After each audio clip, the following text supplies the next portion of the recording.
श्रम की प्रतिष्ठा, श्रमिक का सम्मान, ये सब फिजूल की बातें हैं और ये हम नहीं कह रहे हैं, भाषण सम्राट की सरकार कह रही है। जिनके भरोसे हमारी जिंदगी है, उनके प्रति सम्मान का भाव, ये सामाजिक चरित्र कैसे पैदा हो। एक बहुत थकी हुई कहावत है, खाने के दांत और होते हैं और दिखाने के और। लेकिन नरेंद्र मोदी की सरकार वही हाथी है जो मजदूरों के अरमान को, उनके स्वाभिमान को, उनके गुमान को रौंदता हुआ निकल जाता है और उसे एहसास तक नहीं होता, इसलिए पलट कर भी नहीं देखता, और पलटता है तो सीधे नेहरू पर पहुंच जाता है। कांग्रेस को श्रमिकों की चिंता करनी चाहिए थी कि नहीं करनी चाहिए थी। नमस्कार, आदाब, सत श्री अकाल, जय भीम, जोहार। मेरा नाम है नवीन कुमार। मजदूरों के वोट के लिए जुमले उछालने वाले प्रधानमंत्री नरेंद्र मोदी ने वोट लेने के बाद उन्हें दूध की मक्खी की तरह निकालकर बाहर फेंक दिया है। वो कहना चाहते हैं कि जब नेहरू ने प्रवासी मजदूरों की चिंता नहीं की, शास्त्री जी ने नहीं की, मोरारजी ने नहीं की, वाजपेयी ने भी नहीं की, तो हमको करने की क्या जरूरत है। जरा सोचिए, क्या कल्पना है। इसलिए हम नहीं गिनते उन्हें, कहां कितने मर गए, कहां कितने घायल हो गए, कितने बच्चे, कितनी औरतें, कितने बुजुर्ग, सड़कों पर मर गए लोग, भूख से मर गए लोग, पटरियों पर मर गए लोग, रेलवे डिब्बों में मर गए लोग, प्लेटफॉर्म पर मर गए लोग। किसी का हिसाब नहीं है मोदी सरकार के पास। मोदी सरकार के पास न तो इस मुल्क के प्रवासी मजदूरों की जिंदगी का हिसाब रखने का वक्त है और न ही मौत का। और यह बात उसने सड़क पर किसी नुक्कड़ सभा में नहीं, हिंदुस्तान की संसद में बताई है। और कहते क्या क्या थे। लोहिया जी की बातें करने वालों को गरीबों की, श्रमिकों की चिंता करनी चाहिए थी कि नहीं करनी चाहिए थी। मतलब नेहरू लोहिया से तो ये आगे बढ़ ही नहीं पाते। सच ये है कि मोदी सरकार ने हार तोड़कर इस देश को खूबसूरत और मजबूत बनाने वाले मजदूरों का मजाक उड़ाया है।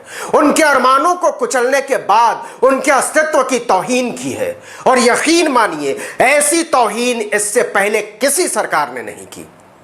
ये तो आप जानते ही होंगे कि संसद के मानसून सत्र के पहले ही दिन मोदी सरकार ने यह बोलकर सबको स्तब्ध कर दिया था कि उसके पास संक्रमण के दौरान पलायन के कारण प्रवासी मजदूरों की गई जानों का कोई आंकड़ा उपलब्ध नहीं है। सोचिए, क्या डिजिटल इंडिया है। मतलब ये मजदूर मोदी सरकार के लिए सिवाय वोट के किसी गिनती में नहीं आते।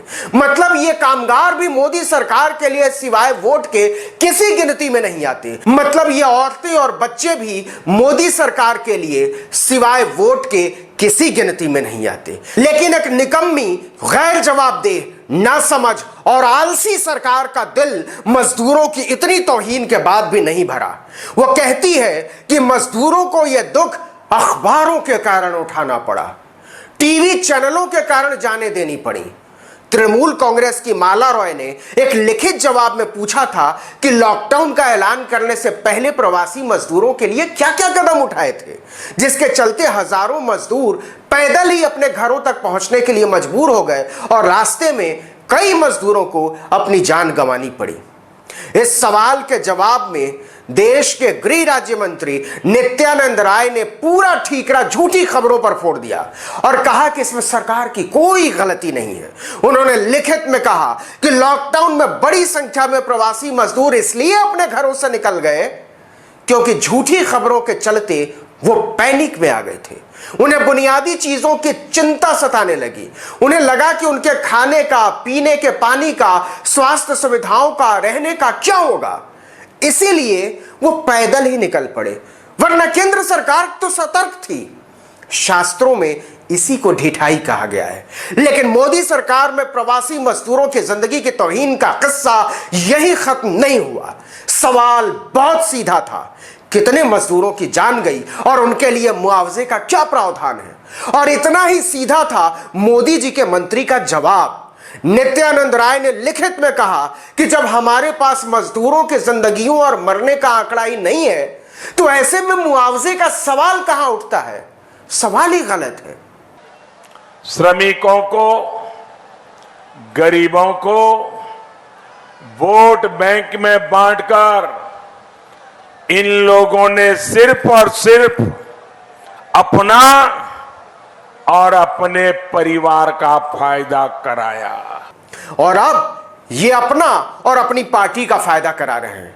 मैं यहां खास तौर पर आपको बता दूं कि पलायन की हृदय विदारक तस्वीरों पर जब देश में हंगामा खड़ा होने लगा तो टेलीविजन चैनलों ने पूरी बेशर्मी के साथ पीएम मोदी और बीजेपी को असहज स्थिति से बचाने के लिए उन तस्वीरों का बहिष्कार कर दिया था। दरअसल इस हुकूमत को सवाल नहीं चाहिए। टीवी चैनलों के पिट्ठू पत्रकारों की तो हिम्मत हवा हो जाती है सवाल पूछने में, इसलिए टीवी वालों के साथ मिलकर सरकार जनता पर सवाल खड़े कर देती है, प्रवासी मजदूरों पर सवाल खड़े कर देती है, विपक्ष पर सवाल खड़े कर देती है, गरीबों पर सवाल खड़े कर देती है और तो और इतिहास पर सवाल खड़े कर देती है। और टीवी के दरबारी एंकर वाह वाह करते रहते हैं। अगर कोई धोबी बढ़िया सा आयन न करता तो मैं ये कुर्ता पहन के कहां से आता। श्रम और श्रमिकों के प्रति यह समझ इससे आगे नहीं जा पाती, इसलिए उनकी कोई गिनती नहीं करते। और जब गिनती ही नहीं है तो सवाल कहां से करोगे। अब सरकार की होशियारी देखिए कि एक तरफ वो कह रही है हमारे पास कोई आंकड़ा नहीं है और दूसरी तरफ कह रही है कि हम 1000 करोड़ रुपया पीएम केयर फंड से प्रवासी मजदूरों पर खर्च करेंगे। यह ऐलान 14 मई को हुआ था। 4 महीने के बाद इस रकम का इस्तेमाल तो छोड़िए, प्रवासी मजदूरों के पलायन और त्रासदी का हिसाब तक देने को तैयार नहीं है सरकार। 4 महीने और इंतजार कर लीजिए। यह सरकार कहेगी ऐसी कोई त्रासदी घटी ही नहीं, कैसा पलायन, कैसा संकट, आप किस जमाने की बात कर रहे हैं। वो तो नेहरू के जमाने में हुआ था। टेलीविजन चैनलों ने तो अपनी तरफ से इस बर्बरता के इतिहास को मिटाने में कोई कसर नहीं छोड़ी है और अखबारों के बारे में यह कह देंगे सब वामपंथियों का फैलाया हुआ झूठ है। कोहराम को आराम साबित करने के इस कर्तव्य को सलाम है। इस वीडियो में इतना ही, लेकिन अगर आपने अब तक आर्टिकल 19 इंडिया को सब्सक्राइब नहीं किया तो नीचे जाकर फौरन कर लीजिए। सब्सक्राइब करने के बाद एक छोटी सी घंटी बनेगी, बेल आइकॉन, उसको जरूर दबाइएगा। लाइक अभी के अभी कर दीजिए। वीडियो के नीचे कमेंट बॉक्स में जाकर लिखिए हमारा वीडियो आपको कैसा लगा और अपने दोस्तों, परिचितों, रिश्तेदारों, समूहों में, व्हाट्सएप पर, फेसबुक पर, इंस्टाग्राम पर हमारे वीडियोस को साझा कीजिए। नमस्कार।